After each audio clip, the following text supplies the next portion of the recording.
మేము మార్పులు చేస్తాం, మీరు మార్పులు ఇవ్వాలి. మాకు ఎవరికి ఇవ్వాలి మార్పులు?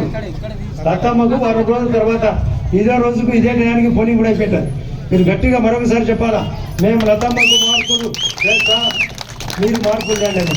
ఇప్పుడు బీటెక్ రవి చెప్పినాడు, మార్పుల్లో భాగమే మీ యొక్క చెరువుకు నీళ్లు. మా చైతన్య రెడ్డి గారు చెప్పినారు, మీకు కరెంటు సక్రమంగా ఇస్తున్నామా లేదా? 9 గంటల కరెంటు రైతులందరికీ ఉదయం పుట్టిన వస్తుందా లేదా? వస్తుందంటేనే చేయొద్దండి. అందరికీ సిలిండర్లు ఇస్తున్నాం, భాగమే, కరెక్టే కదా?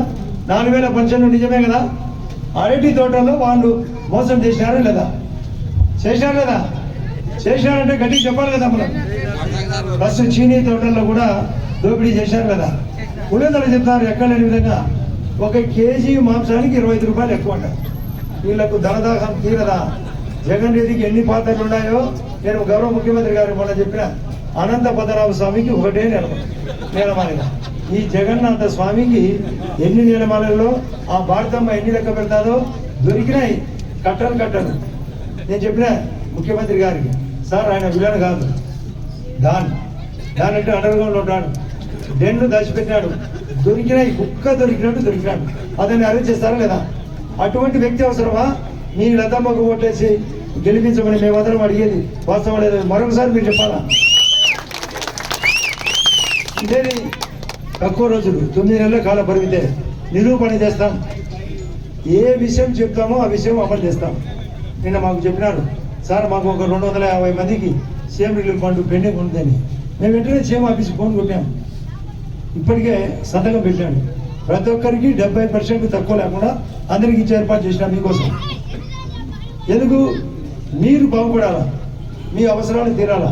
రాజకీయాలు అంటే అవసరాలు తీర్చేది. ఊరికేదో మేము 4 మాటలు చెప్పి కూడా కాదు, 4 మంచి పనులు చేయాలా. కాబట్టి 4 మంచి పనులు చేసే ఈ ప్రభుత్వం అవసరమా? వాళ్ళ అవసరాలు తీర్చుకొని కట్టలు దాచిపెట్టుకుంటే వాళ్ళ అవసరమా? మీరు అందరూ ఇక్కడ కాదు చెప్పాల్సింది, మీరు ఇళ్ళలోకి పోయి చెప్పాలా. మేము ఇక్కడ విన్నాం, మేము ఓట్లేస్తాం, మీరు కూడా ఓట్లేస్తామని చెప్పాలి. ఆ విషయాన్ని మీరు తెలియజేస్తామని మాకందరికీ మరొకసారి గట్టిగా చెప్పాలా. మేమందరం ఓట్లేస్తామని, ఓట్లు వేయిస్తామని.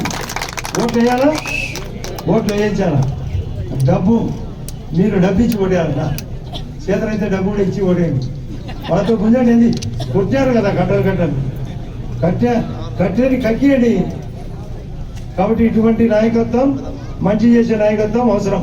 గౌరవ ముఖ్యమంత్రి గారు 4వసారి ముఖ్యమంత్రి, అనుభవం ఉంది. మనని ఒక పాలసీ పెట్టారు, P4 పాలసీ. ప్రజలు, ప్రభుత్వం, ప్రైవేటు సంస్థలు అందరం భాగస్వామ్యం అయితే ఆటోమేటిక్గా ఈ దేశం పరిగెత్తాలి. గౌరవ ప్రధానమంత్రి గారు ఈ దేశాన్ని 4వ స్థానానికి తెచ్చినాడు, 3వ స్థానానికి ప్రయత్నం చేస్తున్నాం. దానివల్ల లాభం మీకే.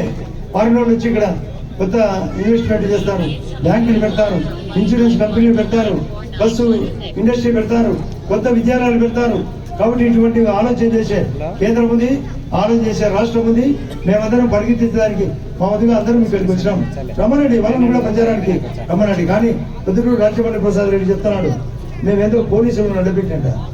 మీరు మీ దరిద్రానికి మన ఎలక్షన్లో ఈ ఊళ్ళో ఒక ఎంపీటీసీ అభ్యర్థి పోటీ చేసినాడు నువ్వు చెప్పాలా? ఎంపీటీసీ చేయలే, సర్పంచులు చేయలే, వార్డు మెంబర్లు కూడా పోటీ చేయలే. మీరు చేసిన తప్పును కప్పిపెట్టేది ఒప్పు అనేది. మేము ఒప్పు చెప్పే వాళ్ళను, మంచి చేసే వాళ్ళను తప్పు అనేది. కాబట్టి ఇది పోలే కదా, పోగొడతారు కదా. మీ చేతిలో ఆయుధం ఉందే కదా. రేపు మళ్ళీ మంగళవారం నాడు మీరందరూ లతమ్మకు మా యొక్క చెప్పిన మాటలు నమ్మకం ఉంటే మేము ఓట్లేస్తాం అని గట్టిగా అందరూ చెప్తేనే మాకు ఆ నమ్మకం. నేను పక్కపోయి ప్రచారం చేస్తాను. ఓకే మనం చెప్పాలా? మీరంతా ఇది కొట్టడానికి గట్టిగా చేయొద్దన్నా చెప్పాలా. లతమ్మకు ఓటేస్తాం, సైకిల్ గుర్తుకు ఓటేస్తాం. జై సైకిల్.